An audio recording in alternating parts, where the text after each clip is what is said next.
Make a habit of empathy, to recognize ourselves in each other. My name is Inbar Kashtan. I'm one of the co-founders of BNVC. I'm a trainer with the Center for Nonviolent Communication, and I lead our leadership program. It's actually such a beautiful word and with a beautiful meaning for me. It's very central to the work that we do and what we're hoping to bring out to the world. The way that I see it, empathy is very connected to nonviolence. When I use the term nonviolence, I'm talking about Gandhi's definition, as I understand it, of ahimsa, which is what nonviolence is translated from. And the way I understand it, it's the quality of open-heartedness where we have no enemy. Most of us are not walking around thinking that we have enemies, but we are walking around with judgments and demands of people and struggling to keep our hearts open to everyone, particularly when people have different ideas about how they want to go about their lives from our own.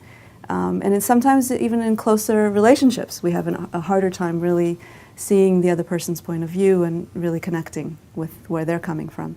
And so the way that I see nonviolence is really developing this quality of being able to recognize the humanity of every person. And that's the essence of empathy for me. Once I see that they're a human being with their feelings and their needs, and they're just doing their best to try to live their lives and to get their needs met, then my heart opens. And it's the quality that I'm looking for everybody in the world to have. It ranges quite, it's a very broad range, I would say, because empathy can be just a small and simple experience of understanding, but it can also be an almost earth-shaking experience of opening my heart where I didn't expect to open my heart, or seeing the beauty of another human being where I was previously experiencing judgments. So there is sometimes a visceral sensation, warmth, achiness. In fact, a lot of times it's almost, it has a poignant quality, an intensity in my chest that's almost like a heartbreak. Maybe what I would say is it's bliss, because it is deeply moving experience to have my heart open where it was challenged. I'm really speaking about empathy in the face of a challenge, which is a little bit different from the empathy we might experience regularly in our lives in relation to other people's experience where it's not related to us. The experience that's most exciting to me is actually to be able to experience empathy in the face of a challenge that's directed at us. That's, I think, where I would say is most exciting. It's a thrill. It's almost like bliss to experience that. Well, I see two directions of benefit to empathy. One is that it supports other people.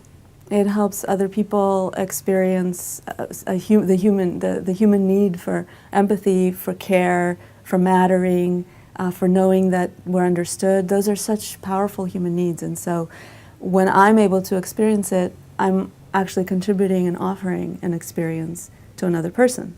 So, and I really like that, and I see that as a benefit both in interpersonal relationships, but also in social change contexts where people experiencing that they're received empathically can really transform a violent situation into a situation of potential peace and connection.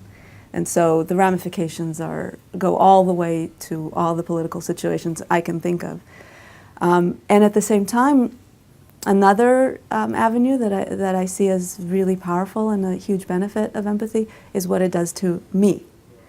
Me being able to experience empathy is a gift to myself, not just to the people around me, because it helps me have the quality of open-heartedness that I long for and that I value, a state of much greater peacefulness within myself. And so I'm getting to live in line with my values, which is a great gift. There's so many, but one that comes to mind very poignantly for me is actually with my son. He went through a period, I already knew about empathy, and I already was practicing the principles of nonviolent communication specifically as they relate to empathy, have to do with really trying to get curious and to want to understand another person's feelings and needs. And so I already knew about that, but in moments that are particularly challenging, that's the most challenging time in which to do it. And I remember this one particular moment. It was in the context where my son was just having a challenging time. He was around 3, and he was expressing himself with tremendous amount of intensity, sometimes even hitting, and that's one of the hardest things for me. And so it was very difficult for me to always stay fully open-hearted and fully empathetic. And what I remember is coming up with this phrase that was helpful to me, which was, "This is a human being in pain. This is just a human being in pain." If he could figure out a different way to express himself, he would. And in fact, he will. I know that this will pass, and he will. And just that idea, this is a human being in pain, was incredibly heart-opening to me. It's like it shifted from my pain and focusing on what it was triggering in me to really recognizing that he was needing support, he was needing connection, he was needing my empathy.